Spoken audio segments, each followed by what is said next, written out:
At 47, Larry David's wife just confirmed the awful truth about him. Larry David did not become famous by acting charming. He became famous by turning irritation into an art form. A bad seat, a strange rule, or one awkward silence could become a whole scene in his hands. Seinfeld made him one of television's sharpest comedy minds, and Curb Your Enthusiasm made fans wonder where the character ended and the real man began. But behind that difficult image was a life shaped by marriage, divorce, fatherhood, public fights, and Ashley Underwood, the wife who now knows the real Larry up close. Join us as we trace Larry David's life from Brooklyn to Seinfeld, Curb, 2 marriages, Ashley Underwood, and the private side fans still question. Larry David was born Lawrence Gene David on July 2, 1947, in the Sheepshead Bay neighborhood of Brooklyn, New York City. Long before he became the man behind Seinfeld and Curb Your Enthusiasm, he was just a Brooklyn kid from a Jewish family with a very sharp way of looking at the world. His mother was Rose, and his father was Mortimer Julius David, known as Morty, who worked as a men's clothing manufacturer. Larry also had an older brother named Ken. Nothing about his early life looked like a Hollywood story. There were no red carpets, no big breaks. But Larry grew up around ordinary people, ordinary problems, and the kind of small daily annoyances that most people forget. He did not forget them. He stored them. Larry graduated from Sheepshead Bay High School in 1965. After high school, he went to the University of Maryland, College Park, where he studied history and graduated in 1970. But college gave Larry something more useful than a degree. It showed him that people laughed when he was simply being himself. His strange pauses, blunt reactions, and annoyed way of questioning things were enough. After college, Larry joined the United States Army Reserve. To avoid the final year of his 6-year enlistment, he paid a psychiatrist to write a letter saying he was unfit for duty. Years later, that kind of move would feel exactly like something George Costanza might try. But at this point, Larry was not famous. He was just difficult, funny, and still years away from finding rooms that knew what to do with him. Before Larry David became the man behind 2 of the biggest comedy shows in American television, he lived a life that does not look glamorous from the outside. During his stand-up years, he worked as a store clerk, a limousine driver, and even a historian. He lived in Manhattan Plaza, a federally subsidized housing complex in Hell's Kitchen. Across the hall lived Kenny Kramer, who would later become the inspiration for Cosmo Kramer on Seinfeld. From 1980 to 1982, Larry worked as a writer and cast member on ABC's Fridays, where he worked with Michael Richards, who would later play Kramer. Then came Saturday Night Live. From 1984 to 1985, Larry wrote for SNL and met Julia Louis-Dreyfus, but his time there was not a triumph. Only one of his sketches made it on air, and even that aired at 12:50 a.m. in the final time slot. Larry quit during his first season, angrily told producer Dick Ebersol what he thought of the show's quality, then returned 2 days later as if nothing had happened. That one insane move later inspired the Seinfeld episode The Revenge. The road was messy, but the mess was becoming material. In 1989, Larry David teamed up with Jerry Seinfeld to create a pilot for NBC called The Seinfeld Chronicles. That small pilot became Seinfeld, one of the most successful shows in television history. The idea did not come from a big Hollywood room. Larry and Jerry had been in a New York grocery store talking when they realized their casual banter could be the show. That idea later became famous as a show about nothing. But it was never really about nothing. It was about small things that most people ignore until Larry David turns them into a war. Larry became the main inspiration for George Costanza, played by Jason Alexander. George carried Larry's anger, pride, fear, and strange social logic. Larry wrote 62 episodes, including the 1992 episode The Contest, which won him a Primetime Emmy Award. Larry left Seinfeld after the 7th season, but returned 2 years later to write the series finale in 1998. In 1998, he wrote and directed Sour Grapes, which failed with critics. But even that failure could not undo what Seinfeld had already made him. Larry was now the king of awkward truth. While Larry was building one of the most important sitcoms ever made, his private life was also changing. In 1993, he married Lori Leonard, later known as Lori David. They had 2 daughters, Cassie and Romy. Lori also built her own public life. She became an environmental activist and produced An Inconvenient Truth, which won the Oscar for Best Documentary. On paper, this was a powerful Hollywood couple. But Larry was never easy to live with. His humor always came from irritation, and that irritation did not stop at the studio door. Curb Your Enthusiasm began with Larry David's 1-hour HBO special on October 17, 1999. The series followed on October 15, 2000, and it turned Larry's semi-retired life into comedy. The show used outlines instead of full scripts. Actors improvised dialogue from Larry's short story plans. That loose style made the show feel unsafe in the best way. Larry played a fictional version of himself.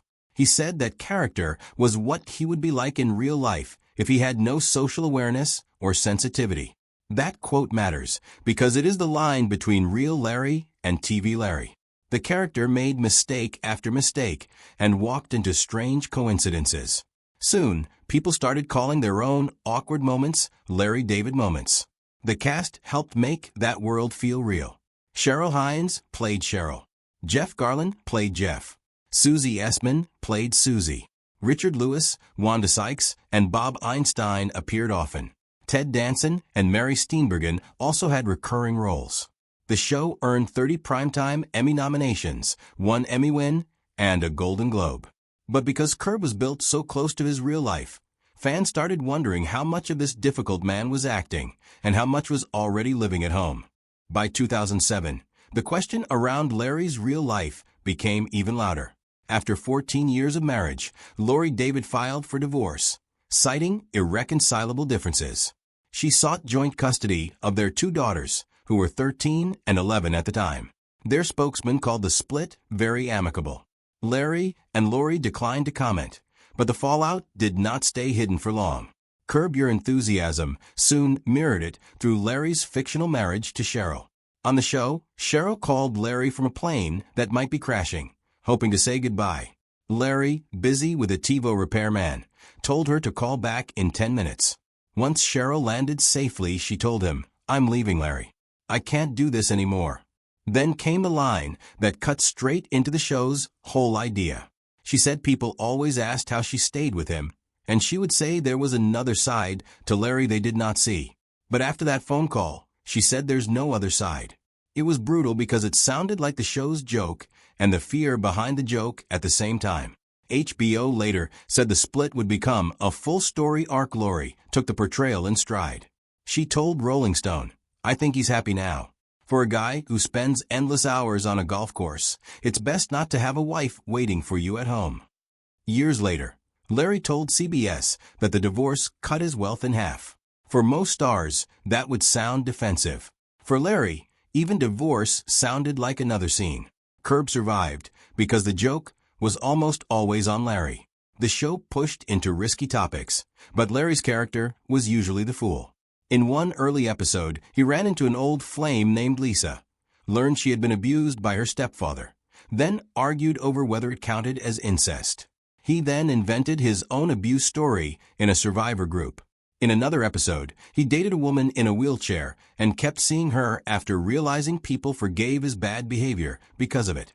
He switched a golf club at a funeral and took flowers from a roadside memorial because someone owed him $50. He invited a registered sex offender to a Passover Seder because the man was bald and liked golf. On the golf course, Larry killed the club's beloved black swan after it attacked him, then helped cover it up. The show went darker when Larry drew swastikas and Hitler mustaches in magazines, only for a child named Greg to copy the design onto a pillow sham. There were controversial public topics too: peeing on a Jesus painting, repeating the N-word while telling a story, and using the Israel-Palestine conflict for a restaurant plot. Some viewers were upset, but somehow the Larry David train kept rolling forward. Larry did not stay trapped inside one show. He played the lead in Woody Allen's 2009 comedy, Whatever Works. He had a cameo on Entourage. Because his daughters were fans of Hannah Montana, Larry and the girls appeared as themselves in one episode. In 2013, he co-wrote and starred in the HBO film Clear History. Then, in 2015, he wrote and starred in the Broadway play Fish in the Dark. Before it even opened, the advance sale had reached $13.5 million, breaking Broadway records. That was a long way from one sketch airing at the very end of SNL. Larry's private views were never hidden. In 2010, he wrote a New York Times article criticizing the extension of the Bush tax cuts, then sarcastically thanked President Obama. In 2015, he began appearing on Saturday Night Live as Bernie Sanders during the 2016 and 2020 election cycles. Finding Your Roots discovered in 2017 that Larry and Sanders were actually related, sixth cousins once removed. On January 8, 2020, Larry joked on The Late Show with Stephen Colbert, "I would beg him to drop out, so I don't have to keep flying in from Los Angeles to do SNL." He joked that when Bernie had a heart attack, he thought that would end the flights. Then came the line that sounded selfish and patriotic at once. Larry said if Bernie won, it would be great for the country, but terrible for him. The next major turn came through Ashley Underwood. She was born in Atlanta, Georgia in 1979. Ashley was reported to be in her late 40s, while Larry was already in his late 70s, giving them an age gap of about 32 years. But Ashley was not just a younger wife in the background. She had worked in Hollywood since 2018, when she joined the team behind Sacha Baron Cohen's Who is America. She was also friends with Cohen's wife, Isla Fisher, who appeared on Curb in 2017. Larry and Ashley were introduced at Cohen's birthday party. Larry later told the New York Times that they were seated next to each other on purpose. He also said he left before dessert because he was doing well with the banter and did not want to ruin the good impression. That is the perfect Larry move. Most people stay when a date goes well. Larry ran away before success could become failure.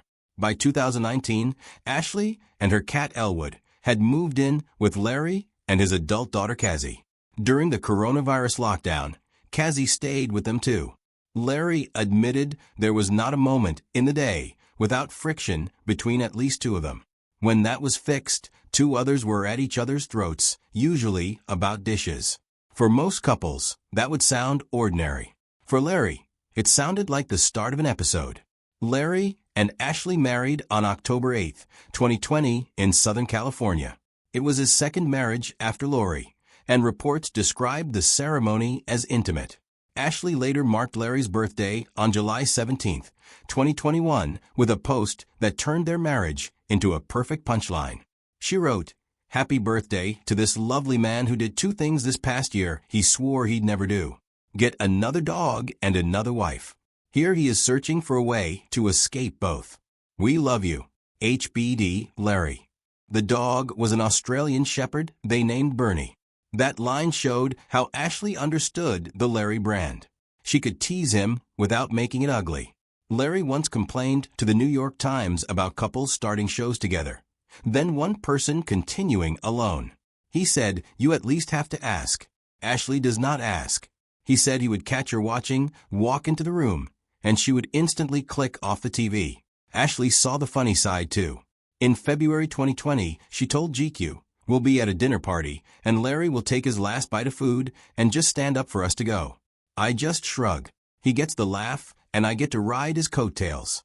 So when people ask what she confirmed, the answer is simple. Living with Larry sounded like one long Curb scene, and the public kept getting proof. Even late in life, Larry did not become soft. In February 2022, HBO delayed a documentary about his life after Larry decided he wanted to do it in front of an audience. That same year, he appeared in a Super Bowl commercial for the cryptocurrency exchange FTX. When FTX filed for bankruptcy, Larry and other spokespeople were sued. Then came the Elmo moment on February 1, 2024. On Today, Larry walked onto the set while Elmo was talking about mental health and grabbed the character's face. Later, on Late Night with Seth Meyers, Larry said Elmo was going on about mental health, and he could not take another second. He admitted, "Yeah, I did it." Then joked, "I would do it again." He later apologized, and Elmo accepted. It spread everywhere because it looked like TV Larry had escaped into morning television.